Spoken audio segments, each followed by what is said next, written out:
یاد رکھو آج ضرورت ہے مسلمانوں کو کہ قرآن پڑھ کر اپنے اندر وہ خصلتیں دیکھیں. کیا رسول اللہ صلی اللہ علیہ وسلم کی فوج کی خصلتیں ہیں؟ آپ کی سیاسی تدبیر کی خصلتیں ہیں؟ یا آپ کے اندر یہودیوں اور عیسائیوں اور منافقوں کی خصلتیں ہیں؟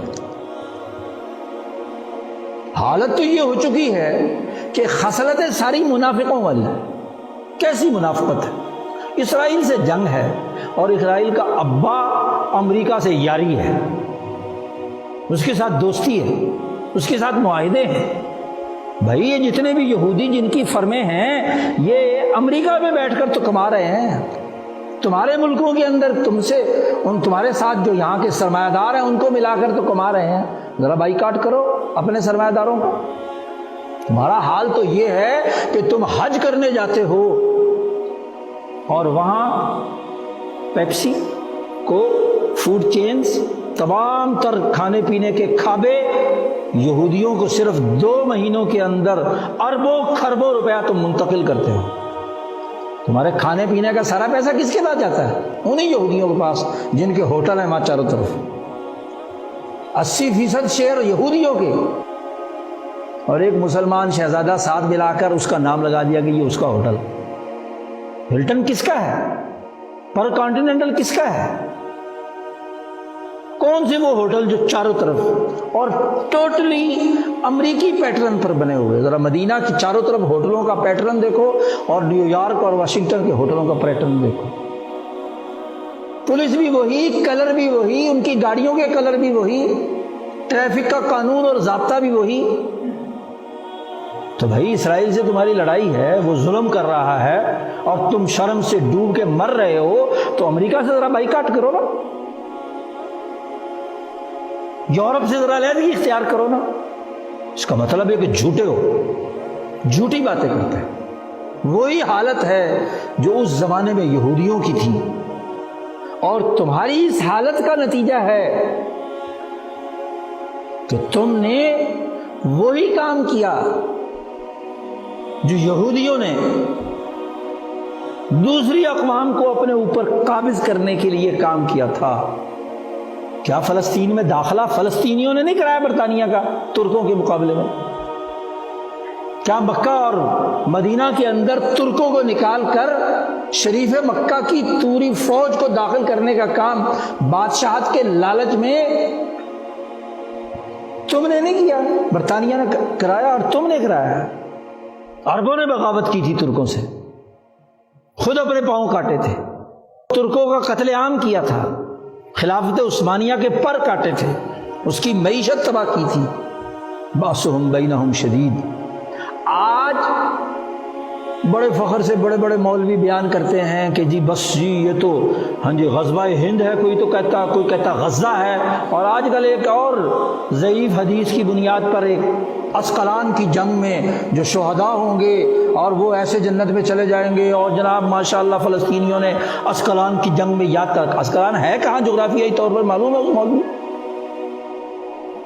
اسرائیل کے قبضے میں. اور جس عسقلان کے حوالے سے بالفرض یہ ضعیف حدیث درست بھی ہو تو یہ تو حضرت امیر معاویہ رضی اللہ تعالیٰ عنہ کے زمانے میں عسقلان فتح ہوا ہے. یہ تو حضرت امیر معاویہ کے زمانے میں کیا ہے، عمرو بن العاص مصر کے گورنر، انہوں نے یہ غزہ، سینا اور یہ پورا ایلیا فتح کیا ہے. ان کے معاہدات ہیں ان کے ساتھ. اس پیشن گوئی کا تعلق تو صحابہ کے لشکر سے ہے.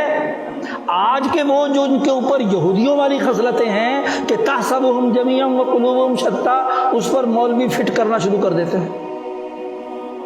بھائی پہلی فتح کی بات ہے. اب تو عسقلان تمہارے قبضے میں نہیں ہے. غزہ میں کہاں ہے عسقلان؟ اسرائیل کے پاس ہے، صہیونیوں کے قبضے میں ہے.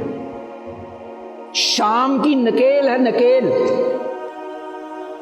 عمر فاروق نے فرمایا تھا کہ ہر چیز کی ایک سنام ہوتی ہے، نکیل ہوتی ہے، اور شام کی نکیل عسقلان ہے. جس کے قبضے میں عسقلان ہے شام اس کا ہے. اس پر قبضہ کیا تھا، عمرو بن العاص نے قبضہ کیا تھا.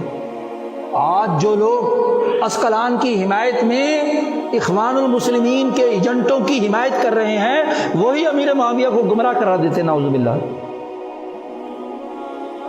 صحابہ کی توہین کرتے ہیں، جنہوں نے اسقلان فتح کیا، جنہوں نے فلسطین فتح کیا، جنہوں نے بیت المقدس پر قبضہ کیا، جنہوں نے یہودی پست یہودیوں کو شکست دی، عیسائیوں کو شکست دی اور یہودیوں کو لا کر بسایا۔ 1400 سال یہودیوں کو عزت دی، مسلمانوں نے دی۔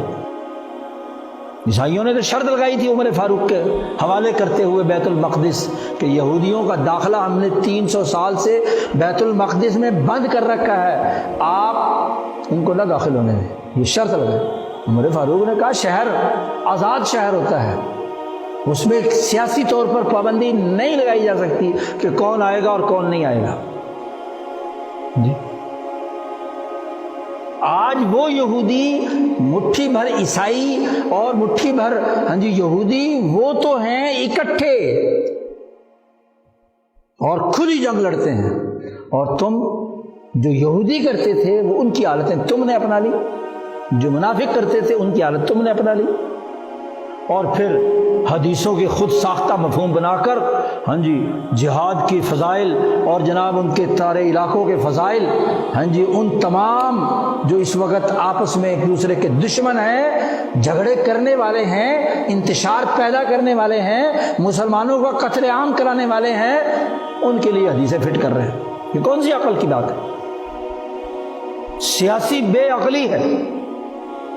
یاد رکھیے، جس قوم کا سیاسی شعور مارا جائے اس سے بڑی جہالت کوئی نہیں ہے۔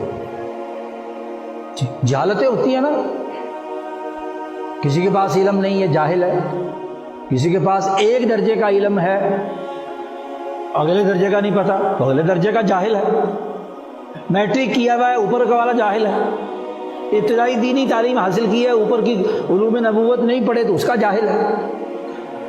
جیسے علوم کے جاہل ہوتے ہیں ایسے ہی سیاست کے جاہل ہوتے ہیں، اور سیاست کی جہالت قوموں کو لے ڈبوتی ہے۔